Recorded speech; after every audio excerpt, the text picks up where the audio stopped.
HS2, the northern leg, is going to be scrapped, and that money, what it would have cost 30-odd billion quid, is going to be doled out throughout the north of the country. Is Rishi right to do that? I believe, Lee, that Rishi is right to do that. He's taken a difficult decision, but he's done it in the long term, what he believes to be the long-term interests of the country.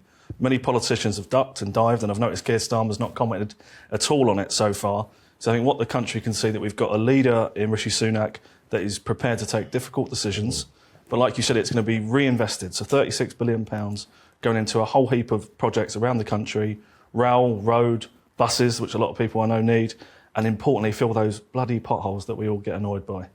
So it sort of puts Starmer in an awkward position now. If he does get into power next year, what does he do? Does he go back to HS2 and say, you know, we're going to build HS2 and put this 30-odd billion quid into the northern towns? What does he do, Louie? Trying to second guess what Keir Starmer's thinking is hard enough, let alone what he's planning to do. I think if you look at his record as an MP before he was the Labour leader, he was fiercely opposed to HS2. So I think if he now, for political opportunism, tries to be pro-HS2, I think he's going to look very two-faced, and I don't think people are going to trust him any more than they do already. So I think he's in a very difficult position. But like I said, I think the Prime Minister has made the decision not for politics, but what he believes to be in the long-term interests. Costs were spiralling out of control. The Prime Minister made a very difficult decision, but which he believes that we can get those other projects delivered better, quicker, and, like I said, in the interest of everybody. I can see the left in the corner smiling there, Mathew. Is Rishi right to put this money into the whole of the north instead of the northwest?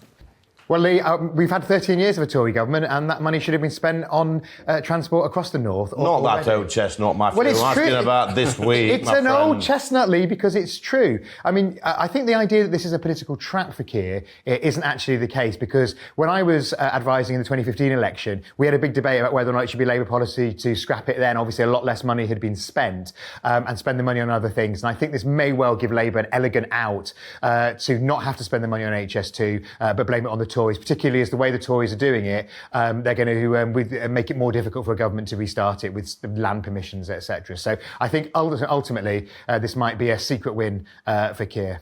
Really? So we've played right into Sir Keir's hands, do you think? Yeah, I sat in meetings where it was discussed, you know, what could we do with the money instead? And then I also sat in meetings when it was before the elected mayors, the council leaders from Manchester and Liverpool were, let me just say, I've never seen anybody so fierce in a meeting as they were, that you mustn't scrap it. So in the end, Labour decided to keep going into the 2015 election with HS2 as a commitment. I mean, if now you're literally unable to restart it because the way it's been stopped means that, you know, there's only going to be so many platforms it used, and it would just be ridiculous cost-wise. Some of the permission for the land has been given back to the landowners, then that means you can get away with it. And as you say, Lee, it means that the man who will be delivering those buses and new links across the north would be Prime Minister Keir. So I think if they're sensible... No. I don't think, you know, to be honest with you, Matthew, it's buses is not on Sir Keir's agenda. It's more like bandwagons. Do you think he'll be jumping on another bandwagon? He's running out of bandwagons to jump on, Lee, and I think if you look at the kind of suite of policies that Labour mayors have been rolling out around the country, I think it's quite clear, that choice, quite clear.